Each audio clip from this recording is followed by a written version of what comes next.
Marcelo Gleiser é carioca, formado pelo Departamento de Física da PUC do Rio de Janeiro.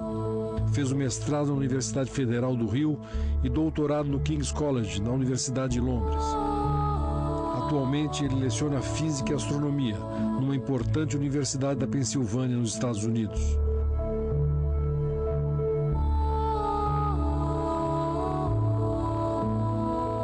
Um de seus cursos, Física para Poetas, é um dos mais procurados da universidade. Gleiser faz parte de importantes grupos de pesquisa e já atuou em instituições como a NASA, a OTAN e a Fundação Nacional da Ciência dos Estados Unidos. É autor de inúmeros livros saudados pela crítica. Gleiser é conhecido por facilitar o entendimento da ciência para os leigos. Ele escreve ainda uma coluna na Folha de São Paulo. Essa é a segunda vez que conversamos com Marcelo Gleiser. Na primeira, gravada no Copacabana Palace em 2003, ele nos contou um pouco de sua história. E onde é que surgiu essa, digamos, essa vontade de estudar, essa vontade de ler? Eu acho que isso vem da minha família muito. Minha família, eu sou judeu, tenho origem judaica, da Rússia, da Ucrânia, para ser mais preciso, e existia essa tradição dos livros, da cultura na família, sempre houve isso, dos dois lados, tanto do materno e do paterno. E eu cresci meio com essa curiosidade, né? Vamos celebrar o conhecimento. Então foi uma coisa natural.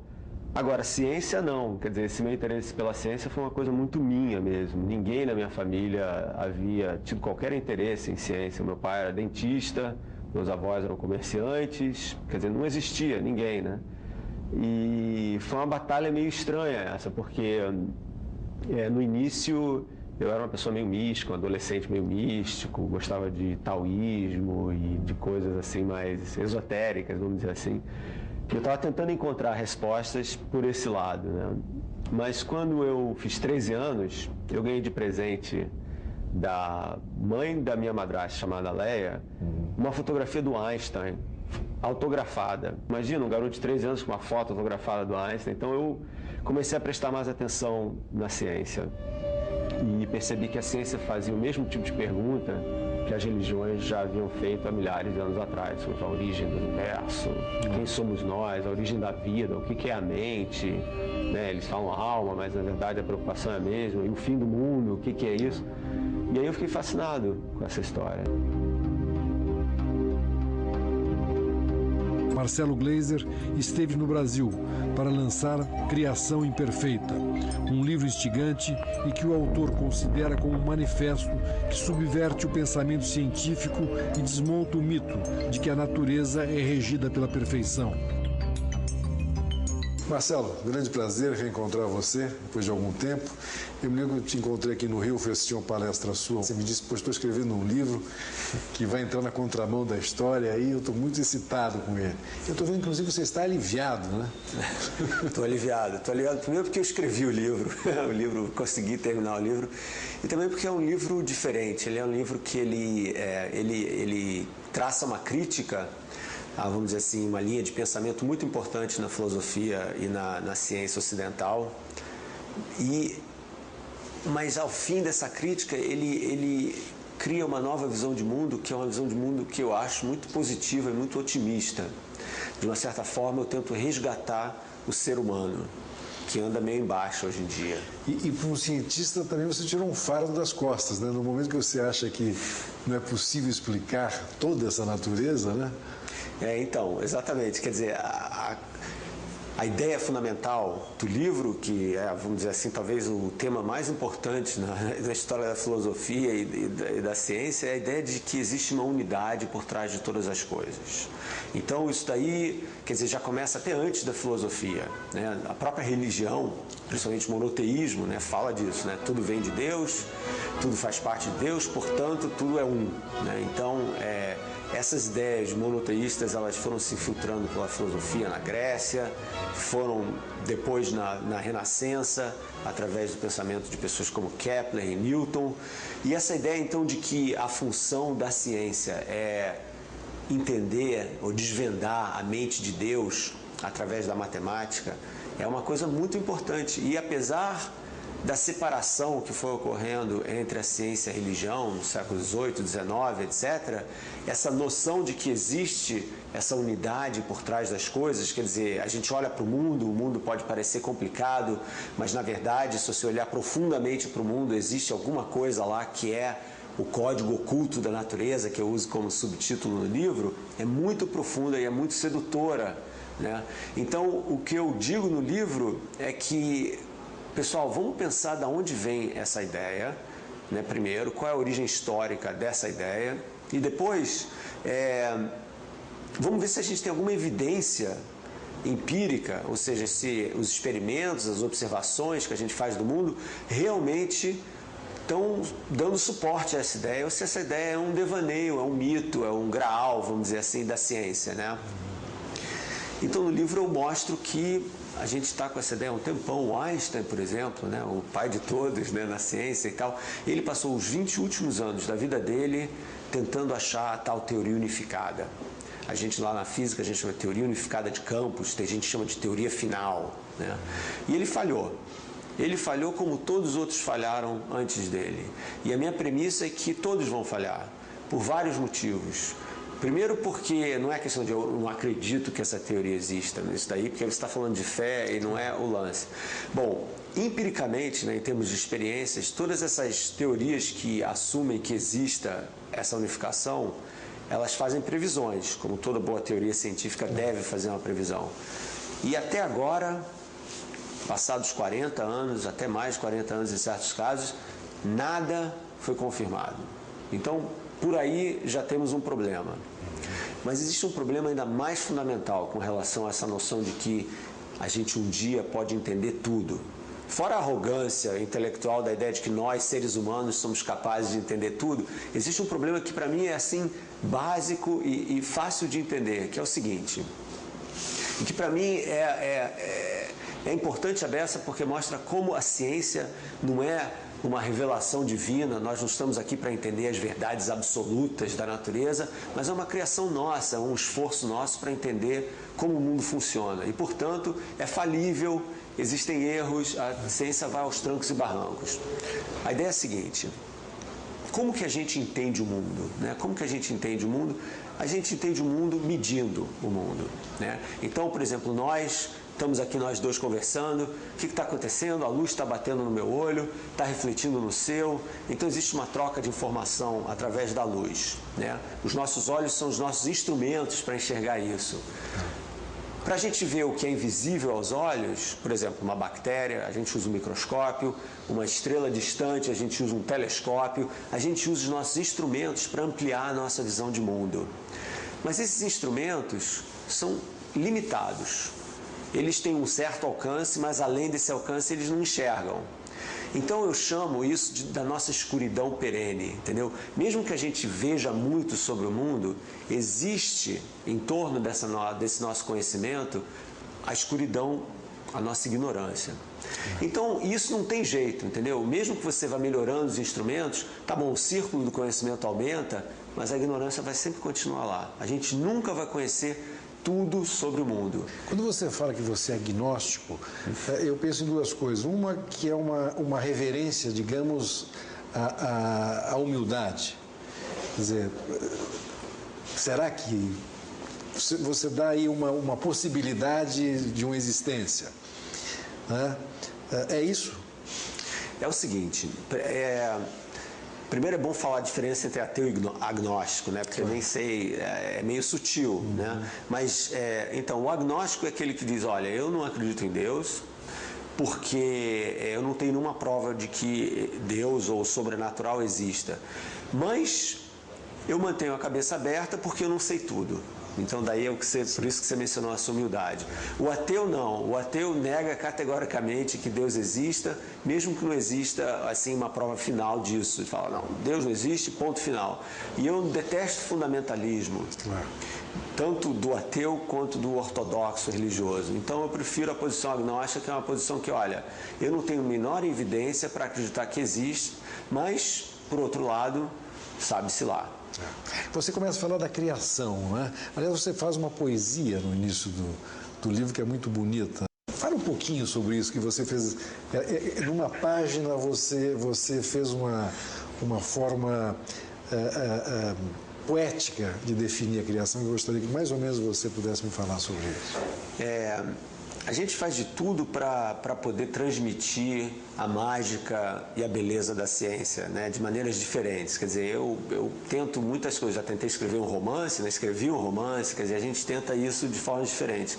No caso dessa poesia que abre o livro, que é, vamos dizer assim, o momento da criação, né, da onde surge o mundo, então é uma poesia que tenta explicar isso, o que eu estou fazendo é uma brincadeira comigo mesmo.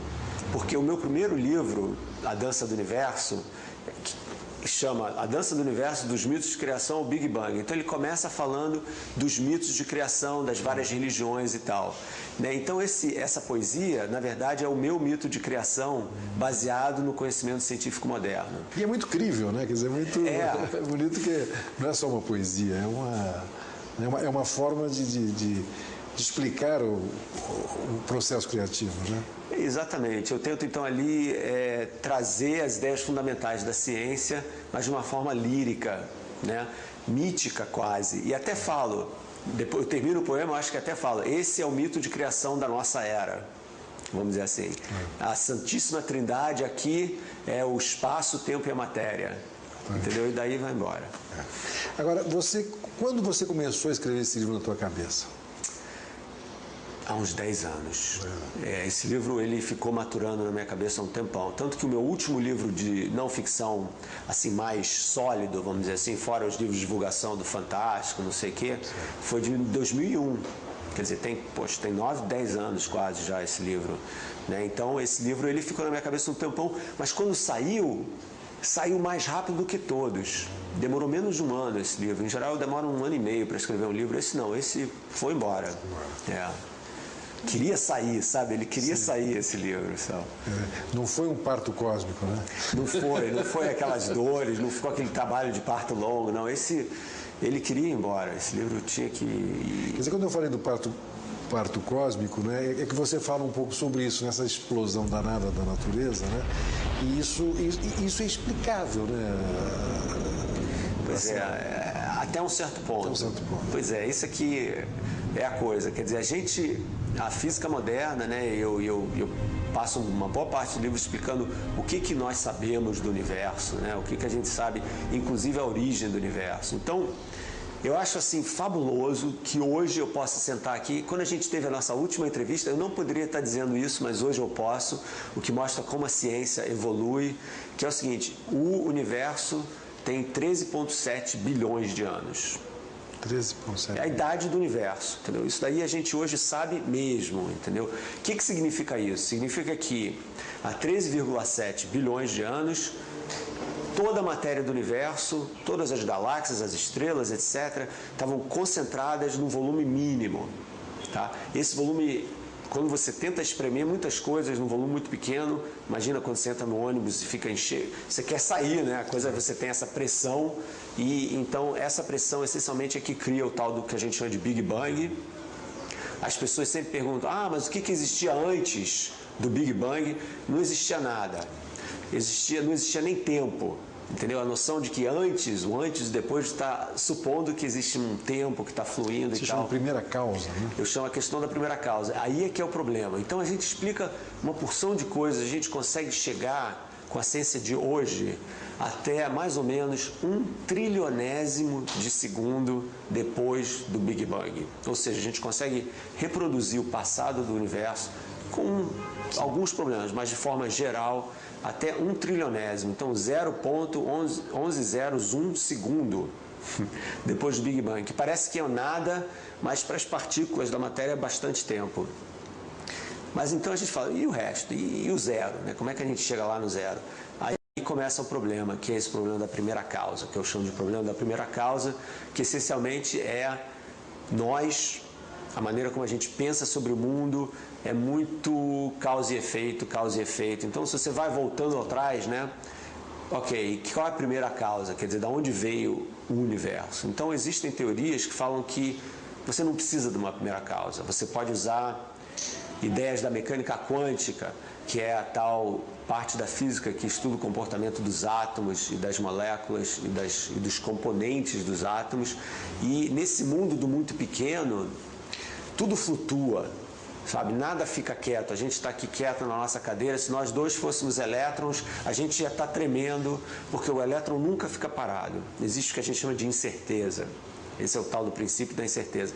Essa incerteza na posição do elétron leva à incerteza na energia do elétron, então a energia também não é precisa. Então, se você reverte esses conceitos até o início do universo, o universo também estava todo agitado, a energia também não era precisa. Então, dessa imprecisão da energia, você pode ter uma flutuação que é, eventualmente, o espaço que vai virar o universo.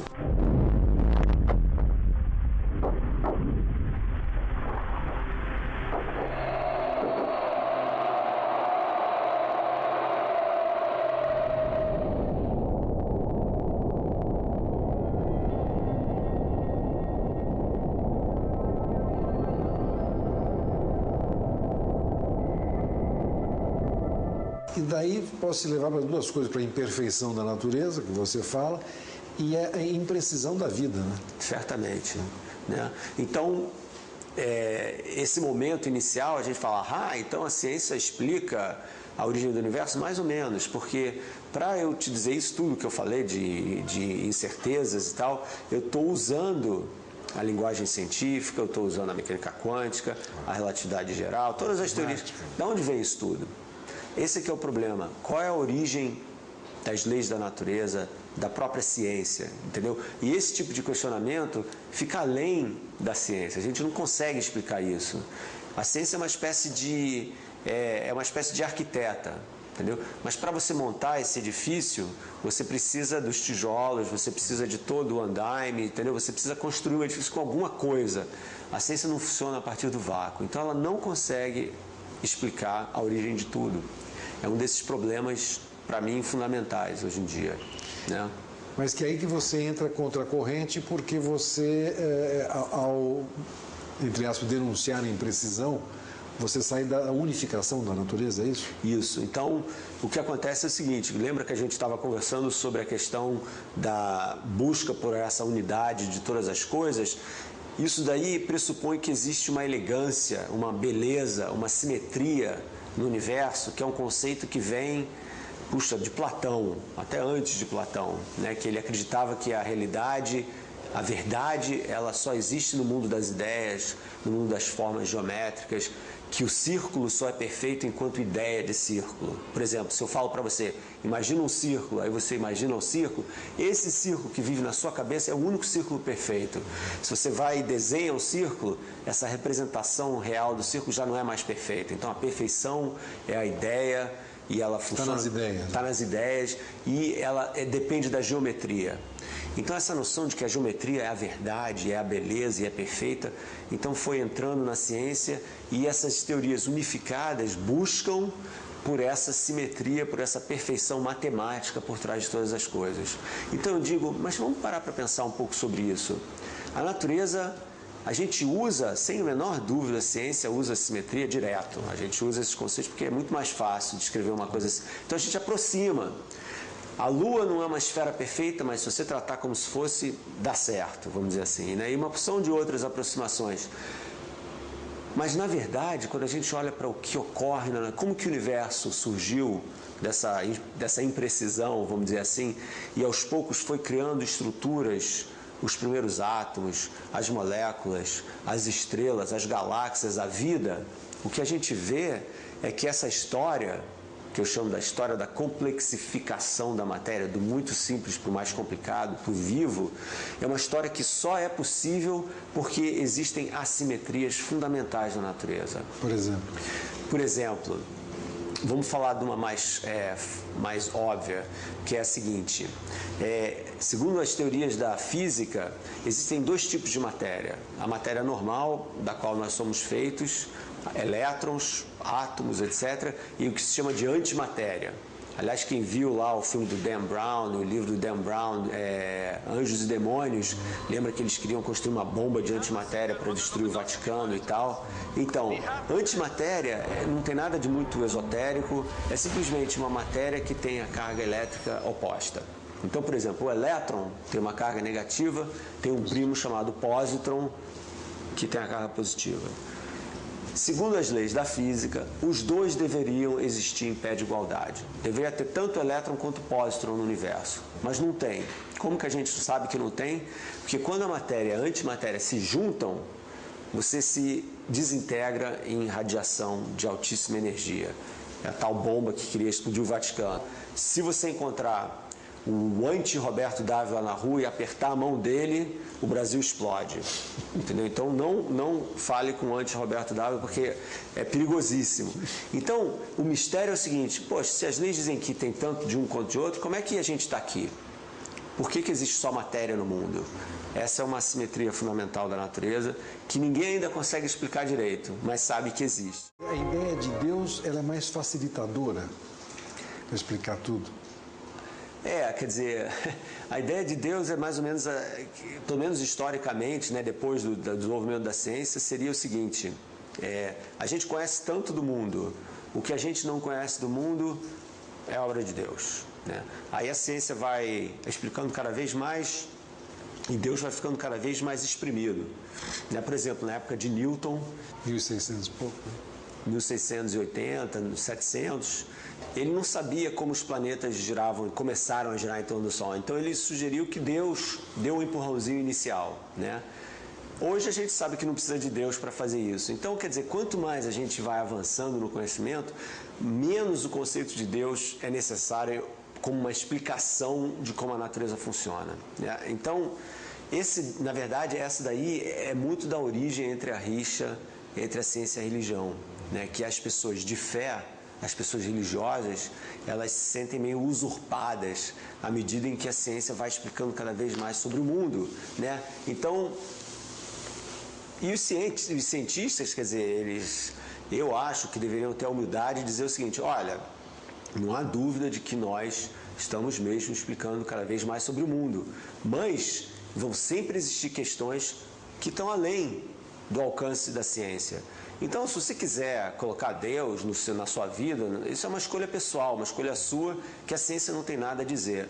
O que a ciência tem a dizer é o seguinte: são aquelas pessoas que se recusam a olhar para o mundo com os olhos abertos. Então, você, por exemplo, afirmar que a Terra tem 6.500 anos, ou que não existiam dinossauros, ou que a teoria da evolução está errada, isso é um absurdo, entendeu? Porque aí você tem a religião cegando as pessoas. E contra isso, eu acho que os cientistas têm que ficar, vamos dizer assim, irritados e fazer algo a respeito. Mas não como a ciência que vai roubar o Deus das pessoas. Você acha que muitas vezes os cientistas distorcem a realidade por causa da sua fé ou por causa da religião? Pois é, a gente quando vira cientista, a gente ganha uma carteirinha e tem que fazer o juramento, né? Não faça da natureza a projeção do seu desejo, mas explique a natureza com a sua ciência. Mas, infelizmente, ninguém é perfeito, a vaidade humana é muito grande e as pessoas tentam construir, às vezes, teorias meio metafísicas, porque elas são muito sedutoras, são muito elegantes, muito belas. Então, daí essa noção desse livro aí que eu menciono, da unificação, essa questão de nós, se chegarmos nessa teoria, nós estaremos entendendo a mente de Deus. Então, puxa, se nós humanos somos capazes de entender a mente de Deus, nós também somos deuses. O que pode ser mais espetacular do que isso, né? E eu estou falando que está na hora de esquecer essa coisa de ser Deus e está na hora de realmente transformar a ciência e aceitar que a ciência é uma criação humana, belíssima, espetacular, estamos aqui para provar isso, mas limitada. Isso que é uma beleza do teu livro, né? Porque ao mesmo tempo é uma ideia, entre aspas, humilde, né? Perante o cosmos, né? Perante a natureza, né? E ao mesmo tempo muito inteligente, porque vindo de uma pessoa como você, né? Porque é muito fácil você viajar, né? É muito fácil, eu viajei também, né? Quer dizer, eu começo contando o livro, eu era um deles, vamos dizer assim, eu era um unificador, eu fiz o doutorado e depois... Sei tudo, é isso aqui, esse é o caminho, entendeu? Quer dizer, existe esse código oculto da natureza, esse é o caminho, eu quero entender e tal. Eu sempre quis isso porque eu queria transcender as nossas limitações humanas, eu queria ter uma relação profunda com a mente de Deus, metaforicamente, né? Quer dizer, eu nunca acreditei na mente de Deus, mas a ideia de que nós poderíamos desvendar os segredos mais profundos da natureza, né? E eu acho que a gente pode desvendar os segredos profundos da natureza, só não precisa associar ele com essa ideia de Deus ou uma divindade e tal. Quer dizer, a ciência faz isso, né? Quer dizer, vamos dizer assim, a sedução da ciência é essa busca, essa entrega ao mistério. As tuas aulas são consideradas assim, maravilhosas, né? Os teus alunos adoram e são... Como é que chama? A poesia? A física para poetas. A física para poetas, né? 180 alunos na classe. Estou falando lá nos Estados Unidos com gente... Eu adoro ensinar. E esse trabalho todo de divulgação científica, no fundo é uma grande aula, quer dizer, eu estou fazendo isso com um público em que não está sentado na minha frente. E popularizando, né? Mas popularizando a ciência, porque para mim existe esse diálogo antigo, né, das duas culturas, né? A área de humanas e a área das ciências e como elas são completamente antagônicas, né? E existe um movimento de contra isso, criar uma terceira cultura, que é os cientistas e humanistas procurarem encurtar essas distâncias e inserir a ciência num contexto cultural maior. Que é o que você faz no livro. Tá? Exatamente, é o que eu tento fazer nesse trabalho todo, é mostrar que, olha aí, não, pessoal, a ciência, ela define visões de mundo, ela proporciona visões de mundo.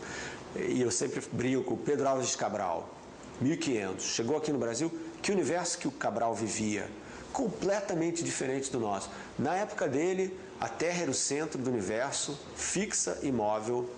O universo era uma espécie de cebola, que tinha a Terra no centro, aí tinha a esfera da Lua, a esfera da Mercúrio, Vênus, Sol, etc. Terminava com a esfera das estrelas, e além da esfera das estrelas estava Deus, e esse era o cosmo do Cabral e de toda a turma da Europa do século XVI e tal. Olha o universo que a gente vive hoje. É um universo completamente diferente. Um universo em expansão, um universo instável, um universo que tem 14 bilhões de anos, né? Um planeta que é extremamente frágil, muito, muito importante. E esse é um tema do livro que, para mim, a gente... eu acho que você termina o livro quase como mais do que é quase um panfleto político, é quase um grito, é quase, né? Você acha que a natureza, realmente, a Terra está em perigo, né? Isso. Então, a minha editora nos Estados Unidos falou, mas isso daí é um manifesto? Eu falei, é um manifesto. Ela falou, ótimo, eu adoro manifestos. Eu falei, é um manifesto. E isso daí é uma coisa muito importante, que é algo que eu nunca tinha escrito antes sobre, em livros, que é a ideia seguinte, eu, de 4 anos para cá, eu comecei a trabalhar numa outra área de ciência, que se chama astrobiologia. É um campo novo que está surgindo, está explodindo nos Estados Unidos e na Europa, que é basicamente... Biologia dos astros. É a biologia dos astros, o estudo da vida no universo. Tá? Então, como que a vida surgiu aqui na Terra, qual é a história da vida aqui na Terra e como que a gente pode achar vida em outros planetas. Quer dizer, a famosa história do ET, né? Será que tem, será que não tem? Que tipo de... Que tipo de biologia, que tipo de bioquímica, quais as atmosferas propícias, como que a gente vai achar vida lá fora? Então, há uns 20 anos já está acontecendo isso, tem muitas pesquisas nessa área, eu estou mexendo muito com isso agora, e o que a gente está vendo é o seguinte, no nosso sistema solar, a Terra é extremamente especial. Ela tem água líquida, ela é quente, ela tem a química riquíssima, ela tem um movimento geológico, né? Os tais terremotos que são tão terríveis, na verdade eles são extremamente importantes para você reciclar a química do planeta. Sem ela, a vida complexa não existiria, sem essa química complexa e sem essa instabilidade geológica, vamos dizer assim. Então, a Terra é um planeta sagrado. Você olha para outros planetas, talvez até outros planetas, eu digo, girando em torno de outras estrelas, né? Hoje em dia a astronomia consegue ver direta e indiretamente planetas girando em torno Fora de da nossa galáxia? Não, fora do nosso sistema solar, ainda na nossa galáxia, né? A nossa galáxia, ela é um conjunto de bilhões, centenas de bilhões de estrelas, muitas delas parecidas com o Sol. E cada uma delas vai ter lá os seus planetinhas girando em torno. Mas a vida na Terra, que existe há 3,5 bilhões de anos, teve que passar por tantos obstáculos, mas tantos obstáculos para chegar ao que é hoje, complexo. Nós aqui, nós humanos, a gente está aqui há 200 mil anos, não é nada comparado com 3,5 bilhões de anos, tá? Que com probabilidade muito grande, se existir vida em outros planetas, que eu acho que existe, você fala, Marcelo, vai apostar que existe vida fora da Terra? Eu aposto que sim. Quando você fala vida, você fala tipos de vida. Exatamente. Então, mas que tipo de vida? Simples, cara. Bactéria, ameba, paramécio, coisas do gênero, ou coisas alienígenas mais simples. A vida multicelular, como nós somos, células, órgãos, e principalmente inteligência. Aí, então, cara, é uma coisa que não tem nada a ver. É muito raro. Você fala que nós somos raros e preciosos. Raros e preciosos. Porque, então, o que eu estou fazendo é o seguinte, eu estou voltando a colocar a humanidade no centro do universo. De uma maneira completamente diferente. Humanocentrismo. Do humanocentrismo. Então, a palavra conhecida é antropocentrismo, né? Então, a ideia do antropocentrismo, na Renascença e antes, na Idade Média, é a seguinte: a Terra é o centro do universo, como na época do Cabral, a Terra é o centro do universo, e nós, criados por Deus, somos o máximo, criaturas divinas e tal. Então, nós somos o antropocentrismo. Aí, com o desenvolvimento da ciência, nós fomos chutados para escanteio. A Terra não é o centro, nós não somos tão importantes assim, tem 1000 galáxias aí, o universo está em expansão, nós somos o cocô do cavalo do bandido. Assim, nada, bota poeira embaixo do tapete, né? E eu estou dizendo não, pessoal. Olha o que a ciência moderna está dizendo para a gente. Ela está dizendo que a vida é rara, que a vida complexa é muito rara e que a vida inteligente é extremamente rara. Mesmo que existam ETs inteligentes em outras partes da nossa galáxia, eles estão tão longe daqui, mas tão longe daqui, que para todos os efeitos nós estamos sozinhos.